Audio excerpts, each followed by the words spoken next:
So at the conclusion of Fire Force's final season, the winter 2026 anime season has come to a close. And man alive, is this maybe the best season of anime I've ever experienced. Like, not only genuinely one of the greatest seasons of anime we've had in the last couple of years, maybe the greatest season of anime ever. Which ironically was kind of unfortunate for a lot of the anime that ran this season. Because if you weren't the best of the best or delivering the best content you've ever created, there's a fair chance your favorite anime could have been lost in the noise. And thus trying to rank a season of anime like this season of anime, well, isn't gonna make anybody happy, because objectively, even the worst anime from this season is still one of the best anime from other seasons. But fortunately for me, I guess I don't think a ranking video I've ever made has made anybody happy. So this isn't unfamiliar territory. But with all that being said, let's start climbing back into familiar territory, because today we're talking every anime from the winter 2026 anime season, ranked and explained. But before we get to ranking anything, guys, please,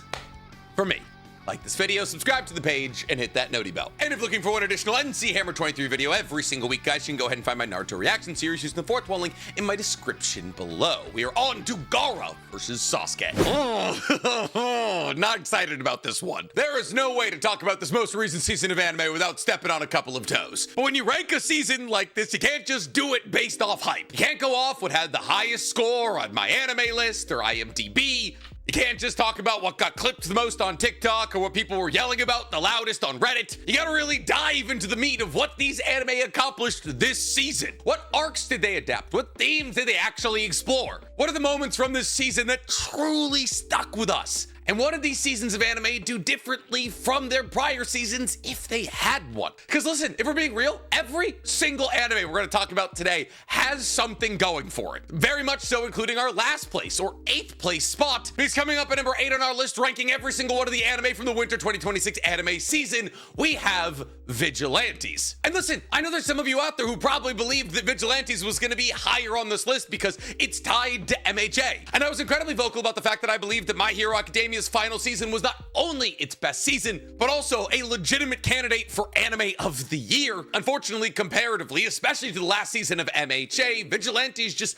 falls kind of flat. Now, that's not to say that Vigilantes is some irredeemable mess. Conceptually, it has a lot going for it. A story about what heroism in the My Hero Academia looks like outside of the polished world of official heroes. However, that's kind of only what Vigilantes is about conceptually, because fundamentally Vigilantes doesn't really deliver on that concept. Like, well, yes, it is constantly acknowledged that what Popstep and Koichi and Knuckle Duster are doing is illegal, so we never really see the consequences of what they're doing being illegal. In fact, the majority of season 2 focuses on Koichi working with pro heroes. Whether that's Aizawa, Captain Celebrity, or Fat Gum, time and time again, the story takes time away from the Vigilantes to focus on the pro heroes. And unfortunately, at least from the premise of trying to deliver on this goal of showing what vigilantism looks like in the My Hero Academia world, not only is the majority of season 2 focused on pro heroes, but the strongest moments from season 2 are focused on pro heroes. See, whether it was Captain Celebrity trying to hold up the Sky Egg to save 50,000 people, or Aizawa's touching and dark backstory, unfortunately, every single time we flash back to Koichi and Popstep, I kind of rolled my eyes. Because every time we flash back to the Vigilantes, it felt like we were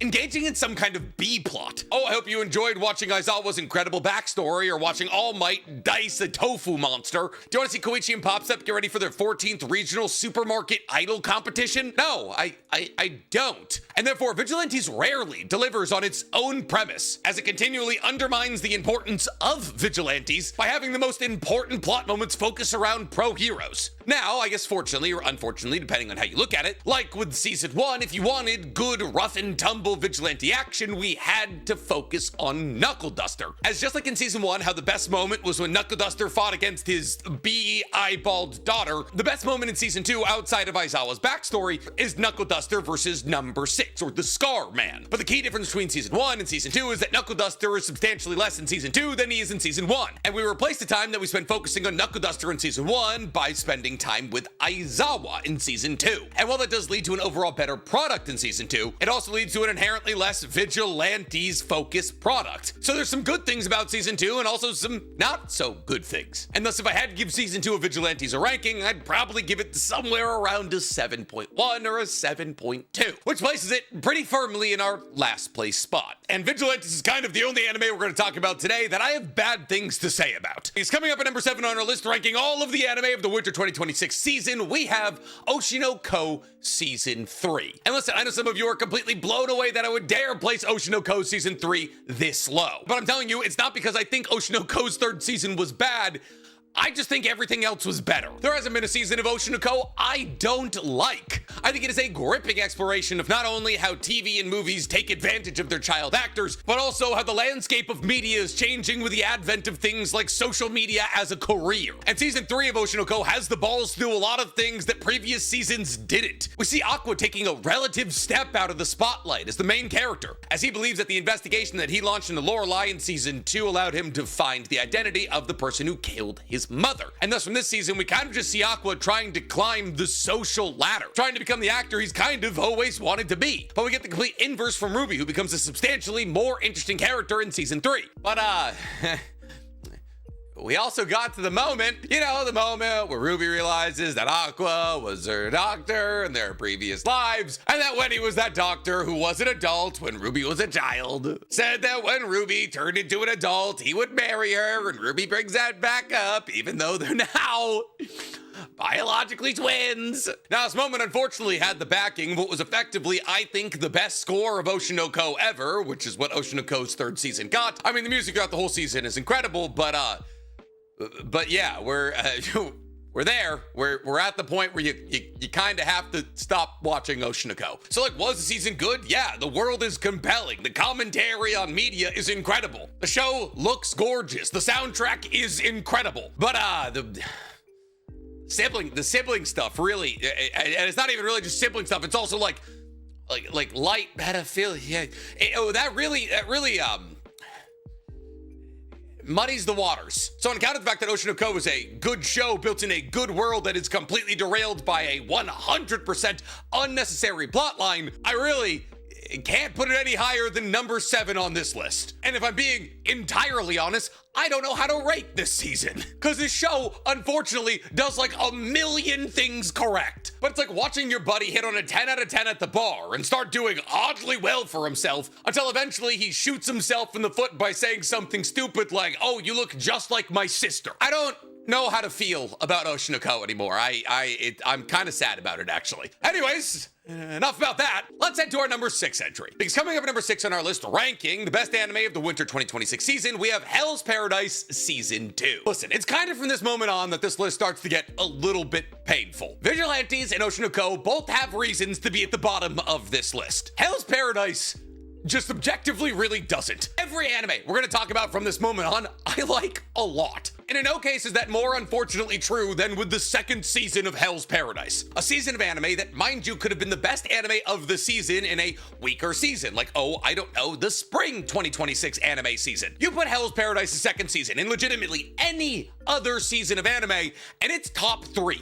Easy. Because while I'm not going to sit here and say that season 2 of Hell's Paradise is better than season 1, it's also not worse than season 1. See, Hell's Paradise is a short manga, only about 170 chapters long, and the combined runs of season 1 and season 2 have now betrayed roughly 2/3 of the manga's runtime. And if just one season of anime is showcasing a third of a manga, it's fair to assume that the next season of anime, which is going to showcase another third, is going to be slightly different from the first season. And therefore, while season 1 develops on building out the world by introducing things like ninjas, the Asaimon, the Lord Tenzin, season 2 focuses more on bringing all of those characters together. And while one would assume that now that the majority of the heavy lifting of the world building of the universe has been done with season 1, season 2 would have the opportunity to be a substantially stronger entry, that's not really the case with season 2 of Hell's Paradise. See, because, well, yes, season 2 focuses less on setting up concepts and world building. Season 2 lacks a couple of things that were legitimate strengths in season 1. The most crucial of those things being the psychological psychological horror aspect of Season 1. See, I get it. In Season 1, we see a culling of the proverbial herd. Only those who are strong enough or those who are able to learn Tao are able to survive into Season 2. And therefore, to stand to reason that the characters that we see in Season 2 shouldn't be killed off left, right, and center, like a lot of the characters that we saw in Season 1. However, this you can die at any moment mentality that Season 1 embraced brought forward thematically, to me at least, the idea that this island that everyone's been plopped down on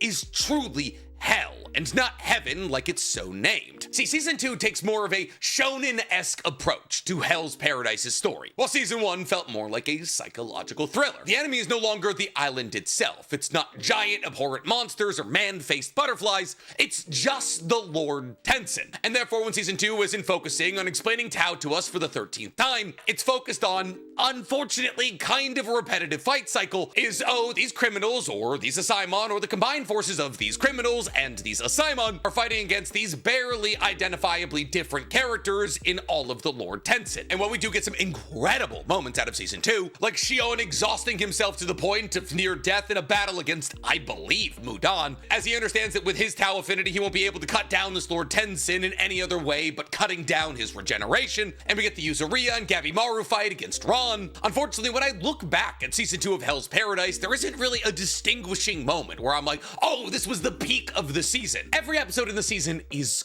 good, but that's kind of it. It's just good. And in an anime season defined by great and sometimes world-class moments, delivering 12 good episodes isn't gonna get you that high on the list. Like, while yes, we're served to some emotionally hard-hitting moments like the death of Jufa and Taofa and their backstory, there was never really a time when I finished all of the episodes of this week and thought to myself, whoa, well, Hell's Paradise had the best episode of the week. But in a season this packed, that's hardly something you can use against Hell's Paradise. And thus, it gets the number 6 spot on our list, which is confoundingly below an anime that I had literally no expectations for this season. Because coming up at number 5 on our list, ranking all of the anime of the winter 2026 season, we have Sentenced to Be a Hero. This anime, which was based off a light novel that I had never heard about before its anime airing, came out of absolutely nowhere and blew a lot of anime fans who had probably never heard of it, just like me, away. Not only because the animation was immediately gorgeous, but also because from a premise perspective, Sentenced to Be a Hero is a fresh take in the anime community. A world where hero is not some blessed title, but a sentence given to the worst criminals in society so they can be thrown endlessly into war as reusable meat bags. And if you can, in just your first couple of episodes, make me go, oh,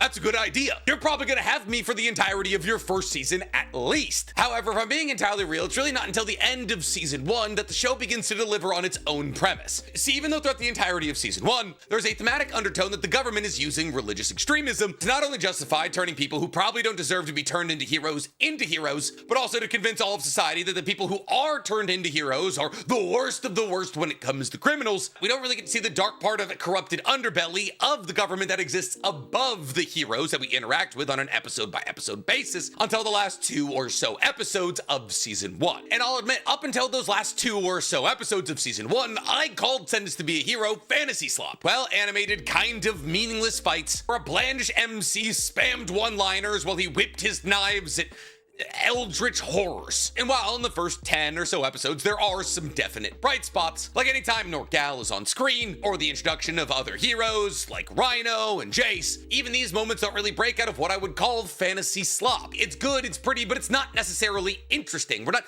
building on this fascinating premise that heroes are the dregs of society. Sure, we're lightly touching on the idea that a lot of the heroes we've been introduced to probably didn't deserve to be assigned the hero role, and sure, I understand that they're stuck in this role forever and that if they die, they're simply brought back to life with less of their memories, but we don't fully touch on the corruption or the necessary fear of death that these heroes should have, because the heroes spend the majority of their time winning fights that they probably shouldn't have won, hundreds if not thousands of miles away from the corrupt government that put them in that position in the first place. Yes, we see how the holy soldiers interact with the heroes, we see how regular civilians begin to change their mind on the heroes after being saved by them, but it's not until we see Kivia understand that her father figure and her real-life actual uncle is a coexister who's embedded himself deep into the government that we begin to not only understand why this government system seems so corrupt, but also begin to get some actual world and character building. Which is why up until I would say the final episode of Season 1 of Sentenced to Be a Hero, I would say it was the second worst anime of the season. However, the half-hour long end cap to Season 1, which delivered a truly 10 out of 10 anime episode, brought this anime all the way up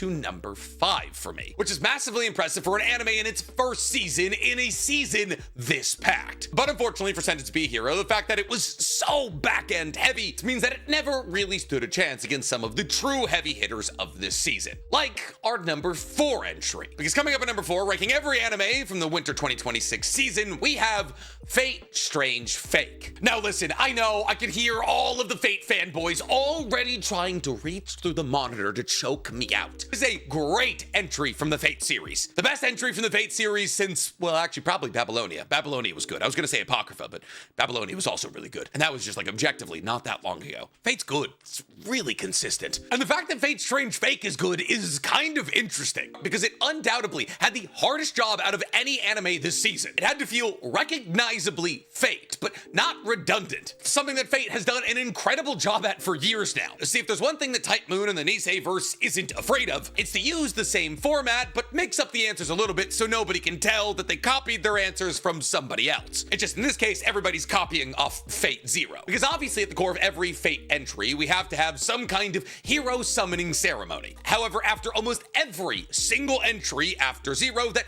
hero summoning ceremony is switched up in some kind of way. Sure, in Fate Zero, it's straightforward. 7 heroes are summoned by 7 magicians, and they all battle it out to see who's gonna get to win the Holy Grail. However, in the Fate Unlimited Blade Work / Heaven's Feel arcs, we're still kind of true to that narrative. Some of the heroes that are being summoned are a little bit weird, like Archer, for example, in Unlimited Blade Works, who's just an older version of one of the magicians in the Holy Grail War. And after concluding all of those canon fates, all of them are canon, Type Moon realized that if they kept just hammering home this whole we summon heroes and they fight for the Holy Grail thing, it was gonna get redundant and boring. So we got Fate, but make it Sakura card captor, Fate, but the whole thing's a simulation inside of the moon, Fate, but there's teams now, Fate, but we time travel to the era where some of the most famous heroes come from, and now it's Fate Strange Fake, Fate, but it's fake. And while the criteria of, oh, we're having a Holy Grail War, but things have gone a bit wonky, isn't new to the Fate universe at all. And the idea of double the heroes is not a new concept because Apocrypha did it first. Fate Strange Fake pulls off these changes in such a way that feels as close to the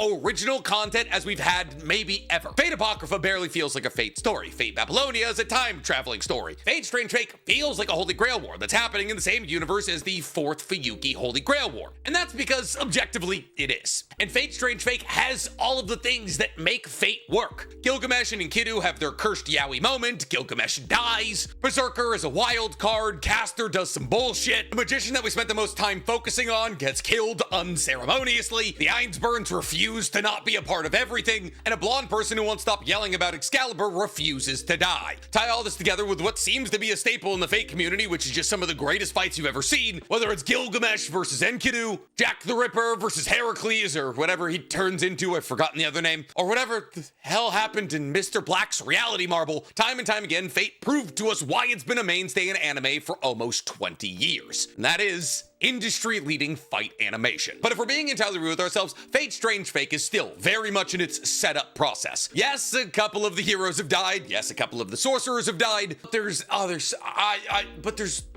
there's so much going on. There's fake magicians, there's real magicians, there's fake heroes, there's real heroes. There's the Watchman. The head churchman's body is mostly mechanical, and for some reason he's followed around by 4-4Bs. Gilgamesh died earlier than he usually does. I just watched Flat get headshot. It's a lot. And I haven't even mentioned the fact that America, the country, is meddling in it. Honestly, as somebody who's consumed almost every single Fate IP that exists, even I'm watching it and being like, wait, hold up, how do we get here? And sometimes in Fate, we get so lost in how pretty the fights are that we forget to realize that the story's kind of nonsense. And boy, oh boy, is the story of Fate Strange Fake kind of nonsense. And unfortunately, with this specific Fate, that's kind of a bug and not a feature. And thus, it gets, for me, though I understand that future seasons of Fate Strange Fake are probably gonna be incredible, our number 4 spot. But if we're talking about stories being nonsense on purpose and doing it correctly, well, then our number 3 spot is the perfect next entry. Because coming up at number 3 on our list, ranking all of the anime of the winter 2026 season, we have Fire Force Season 3,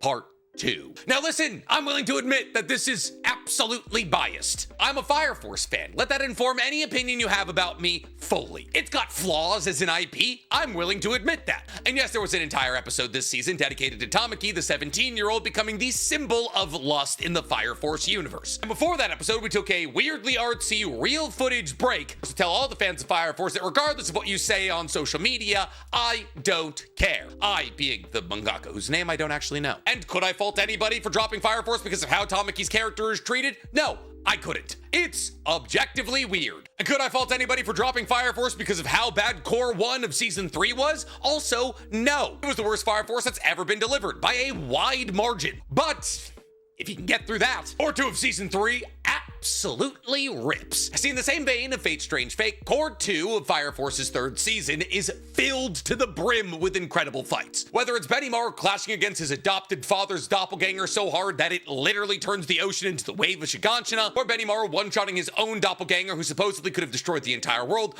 Arthur versus Dragon, which ends in Arthur literally cutting the world in half, or on a much more conceptual basis, Shinra Bancho Man versus Haumea and the Evangelist, Core 2 of Season 3 brought us back to those peak moments. Core 2 of Season 3 of Fire Force brought us back to what makes Fire Force great. Flashy pyrotechnics, incredible sound design, and ever-increasing scope. I mean, Shinra literally kicks the moon back into orbit. However, for being real, even though Fire Force has always been an objectively kind of silly story, the ending of Fire Force, or more specifically this season, is about as silly as Fire Force gets. But that's literally the point. See, as Adola gets closer to Earth, chaos is injected into the story. The sun and moon gain faces, the ocean turns into art, and the entire world is cast into black flames that Shinra uses as power to recreate the world millions of times until eventually he lands on Soul Eater's universe. And listen, this is where the bias comes in. I'm a massive Soul Eater fan, and watching Fire Force drive itself into the Soul Eater universe just made me happy. So am I overrating this final, relatively nonsensical season of Fire Force because it ends in Soul Eater's beginning? Maybe, but I genuinely believe, at least in the second part of Season 3, the anime did a fantastic job of adapting a relatively nonsensical manga ending and left all Fire Force fans with something that after Core 1 they probably weren't expecting, which is a good taste in their mouth. Now, did they accomplish this with a bunch of fan servicey cameos, like showing us Excalibur wearing a firefighter's cloak as he stood beside Arthur? I mean, yeah, at least a little bit, but as the person that fan service was immediately pointed at, I liked it. And if you tie that into the fact that Fire Force's ending is actually kind of profound if you crack into it a little bit, as the Evangelist, Haumea, and Shinra Bancho Man have conversations about what society actually desires, and usually it's the sweet release of death, something that Shinra takes several thousand attempts at breeding out of humanity by making life a little bit less serious, on top of the fact that this is the best looking that Fire Force has looked since Season 2 of Fire Force, it's also objectively some of the best writing that Fire Force has ever received. Like, do I think that Tamaki should have been the symbol of lust in Japanese society? No. There are tons of age women it could have been. However, do I also believe that there's a genuine attempt that sexuality is over-repressed in Japanese culture, which can lead to people lashing out and potential issues down the line? Yes. So is the vehicle that was getting us to these talking points always the correct one?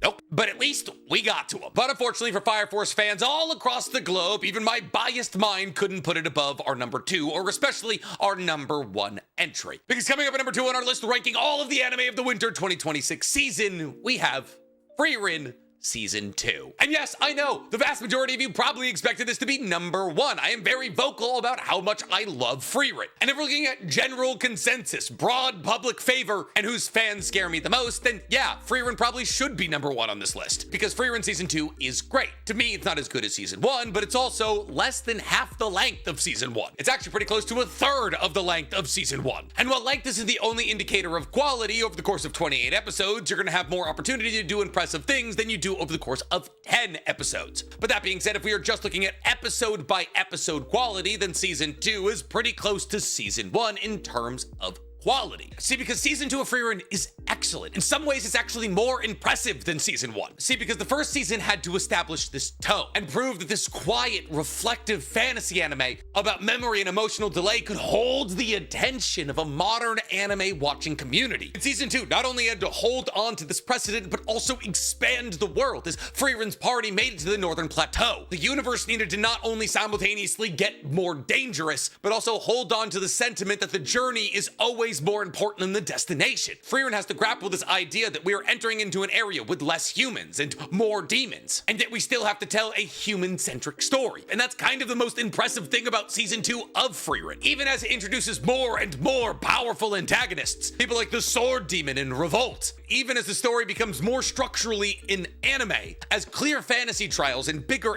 antagonists need to be cleared before the journey can continue on, the story never stops being about the slow rehumanization of somebody who's lived long enough to mistake distance for emotional neutrality. And ironically, even though the season has some incredible fights, those are still the best moments of Season 2. Whether it was watching Stark come to the realization that people would never leave the Northern Plateau because it was dangerous, because at the end of the day, it was still their home, watching Frieren reflect on the memories of Himmel while flipping through his notebook, or watching Ganao lie to a man that he already knew was dead about the fact that the rest of the village had survived the attack of the demons. Time and time again, even though the battle against Revolt is maybe the most beautiful fight we've ever received in Frieren, it was the characters of the story that gave us its best moments. And while unfortunately this season lacked some of the linearity of Season 1, that is to say that the season felt substantially more episodic than large parts of Season 1, as somewhere between 6 or 7 of the 10 episodes of Season 2 are one-offs, which can pretty easily be summarized as, oh, we're out of money, that person can pay us money for a side quest, Frieren remembering that she did this exact side quest 60 years ago, and then the anime teaching us all a lesson about how sometimes it's important to smell the roses. However, even though Season 2 did lack that feeling of linearity that we got in some of the more important parts of Season 1, these one-off episodes are not only what make Frieren such a groundbreaking anime, but are also what defines Frieren as a masterclass anime and a generation of anime that feel as though they're always needing to up the scale